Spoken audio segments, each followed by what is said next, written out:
Jangan sok kita berdakwah mengikuti wali songo. Wali dulu, baru. Kamu masih belum wali kok.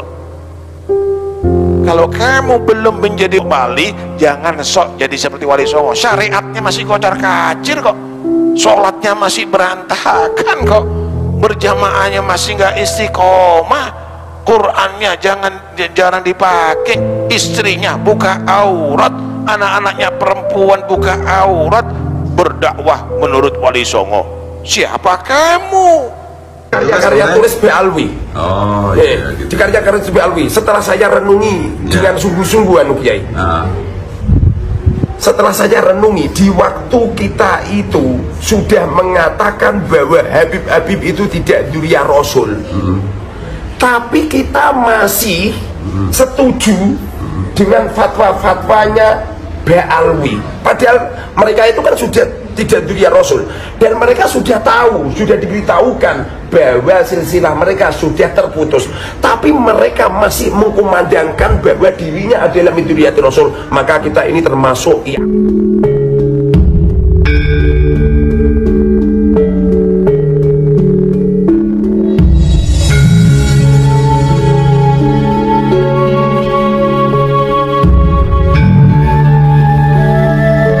dia akan dilemparkan ke dalam api neraka sebelum orang penyembah berhala masuk neraka. Ini ustadz ini dulu akan dilemparkan ke dalam api neraka.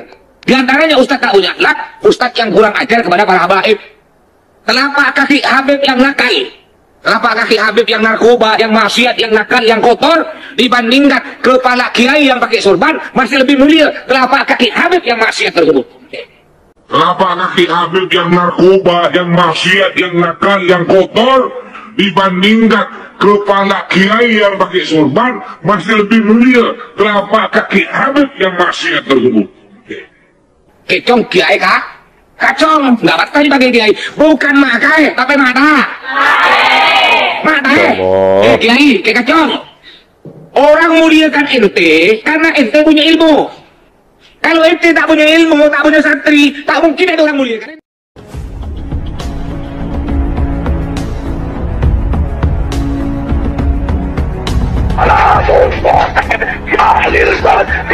Jangan ada anak ibu maupun majikan ibu baca selawat-selawat itu selawat oknum, paham? Laknat Allah Ta'ala buat mereka, bukan karena selawatnya, sebab itu dimanfaatkan oleh oknum yang memusuhi agama. Selesai. Dan jangan ada anak ibu jadi ansor apalagi banser. Ingatin nih, sampai mampus tidak ada kata banser. Dan jangan ada anak ibu mengikuti ajaran Islam Nusantara. Saya yang bertanggung jawab atas perbuatan laknat mereka. Jangan ada Islam Nusantara dalam sisi kepercayaan kita kepada Allah dan Rasulnya. Jangan ada paham Islam Nusantara dalam ibadah kita dan keseharian apapun bentuknya. Itu laknat Allah Ta'ala. Aku yang bicara. Selesai.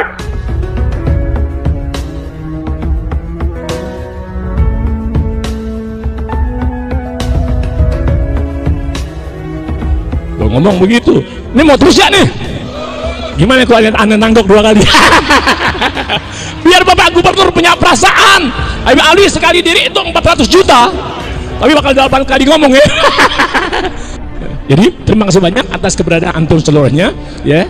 Kemudian terima kasih banyak buat para habaib, mobil khusus saudara saya, orang yang saya bela untuk menjadikan jabatan sebagai gubernur, yang insya Allah kalau ada umur, ada sesuatu dan ada kesempatan dapat dukungan partai politik, Allahumma saya kasih tahu jamaah sebanapun dengan doa, ya Rob jadikan Gubernur Anies Baswedan sebagai presiden kemudian hari. Satu-satunya orang yang layak untuk memimpin rakyat Indonesia, hanya satu-satu manusia yang layak, Bapak Anies Baswedan. Kalau beliau terpilih, mudah-mudahan kita semua diberangkatkan haji. Belum tentu.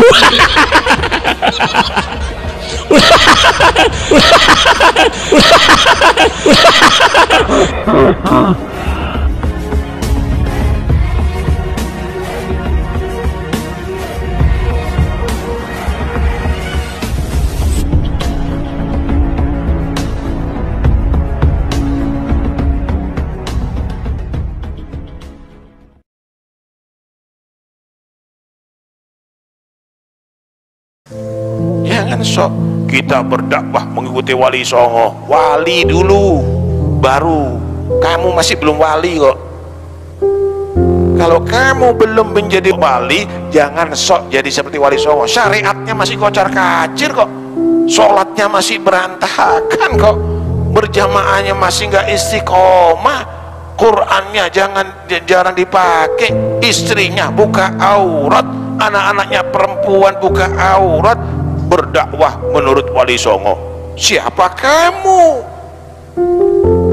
mengatasnamakan Wali Songo? Nggak ada walinya ente. Mereka tuh kelasnya kelas tinggi ya, kita taslim, kita mudah-mudahan dapat berkahnya mereka. Tapi kalau kamu ngikuti mereka dalam segala hal dan tindak-tindaknya, kamu belum tentu bisa. Kenapa? Ukurannya masih belum nyampe, Pak.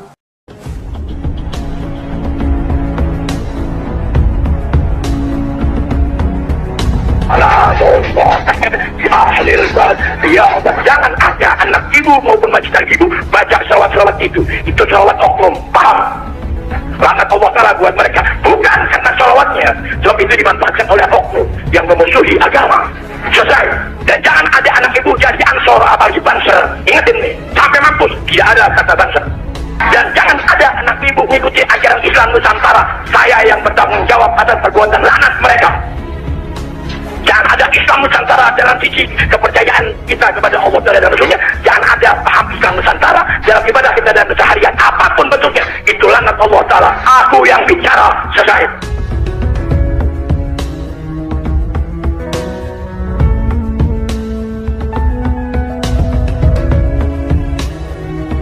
Kalau ngomong begitu, ini mau terus ya nih. Gimana kalau anda nanggok 2 kali? Biar Bapak Gubernur punya perasaan. Habib Ali sekali diri itu 400 juta, tapi bakal 8 kali ngomong ya. Jadi terima kasih banyak atas keberadaan antum seluruhnya ya.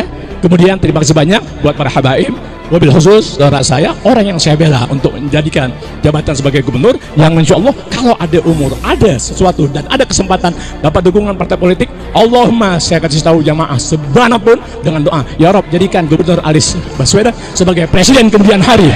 Satu-satunya orang yang layak untuk memimpin rakyat Indonesia, hanya satu-satu manusia yang layak, Bapak Anies Baswedan. Kalau beliau terpilih, mudah-mudahan kita semua diberangkatkan haji. Belum tentu.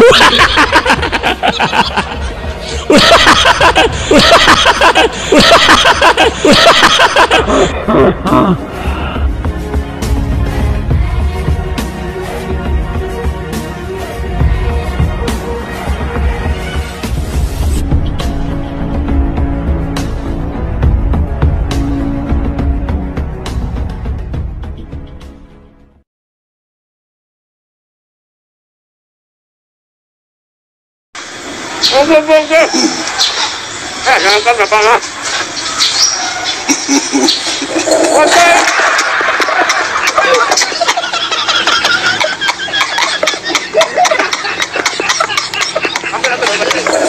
Pantai nyaman berapa? Hah? 200. Dulu. Pakai kresek. Pakai kresek. Plastik. Dulu. Panda. Jadi rekam lo tampar deh. Ada lagi wadahnya bersisa. Yang makan ini mudah berkah hidupnya, amin. Berapa? Dulu. 100. Lagi 200. Bisa sebuting lagi. Berapa? 100 lagi dulu. Berapa? 50. Wadahnya sini enggak? Ada seribu di sini. Oh, mau nih. Berapa nih? 50. Baik baru. 50. Kresek mana? Kresek. Jangan Mas Jinet. Kresek. Itu apa menurun? Apa lagi modal lagi ini? 50. Bayari. 50.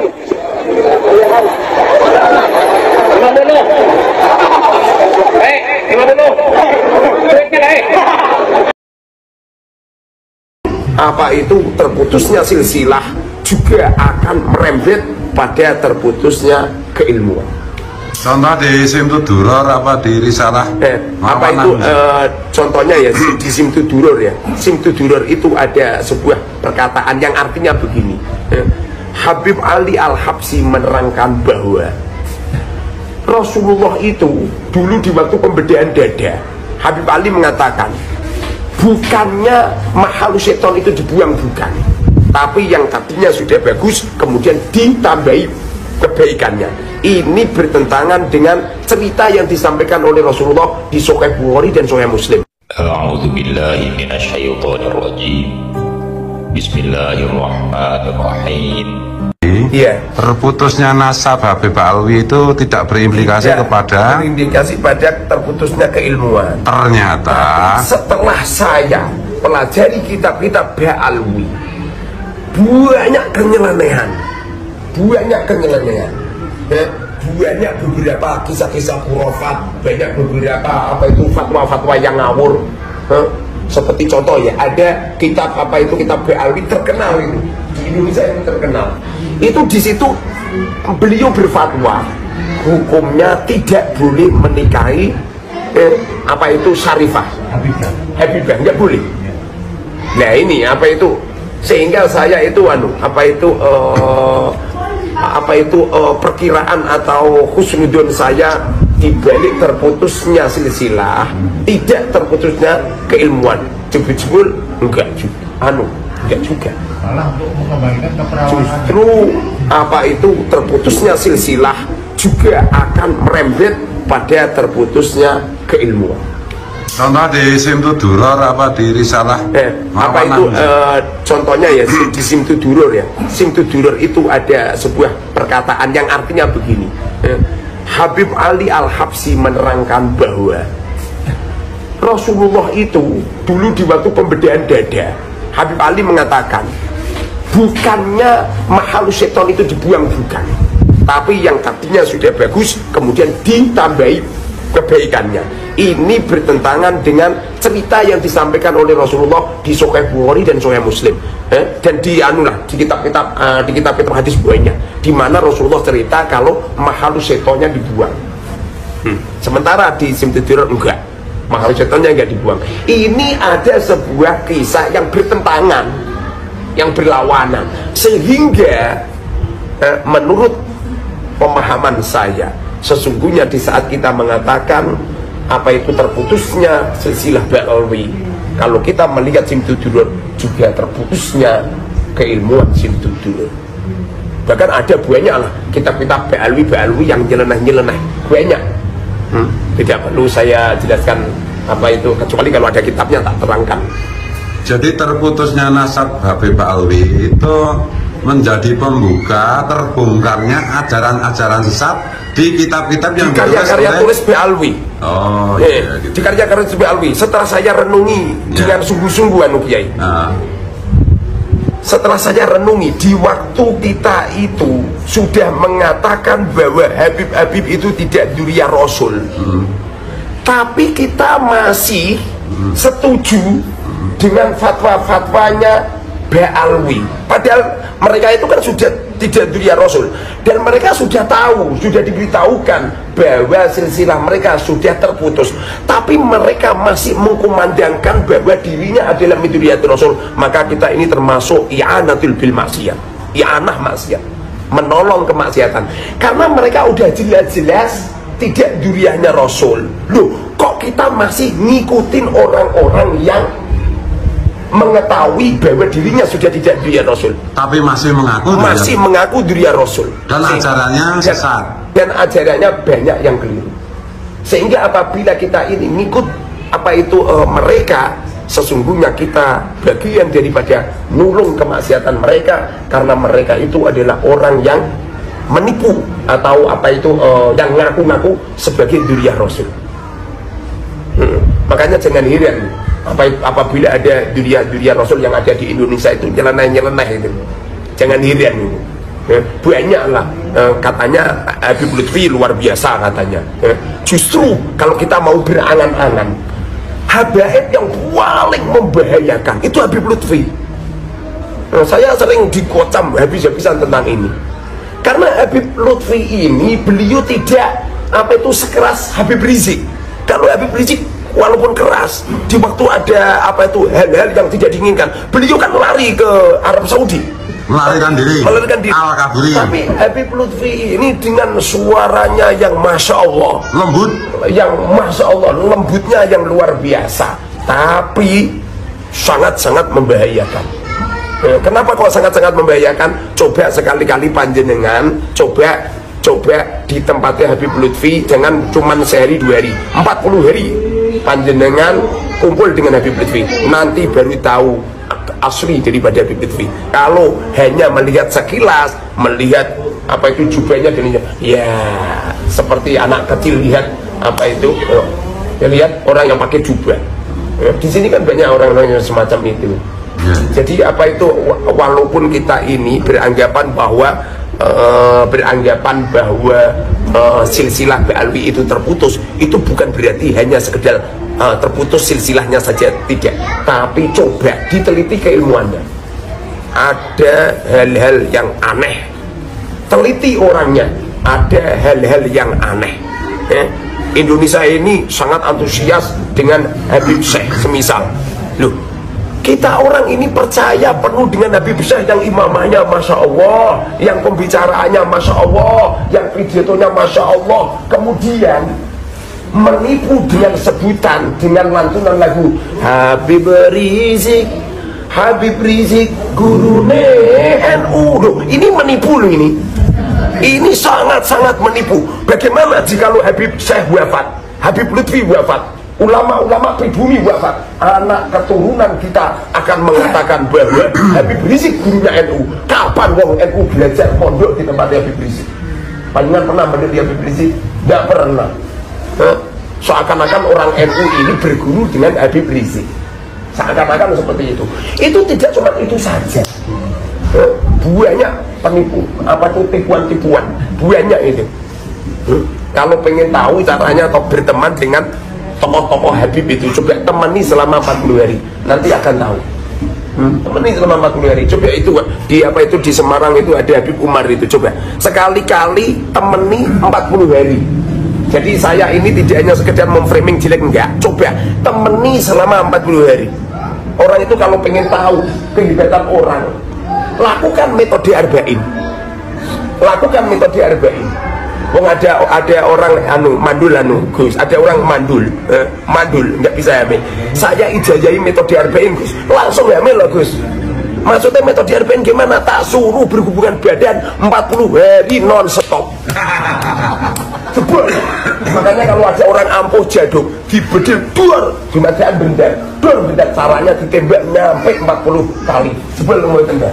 Sebel.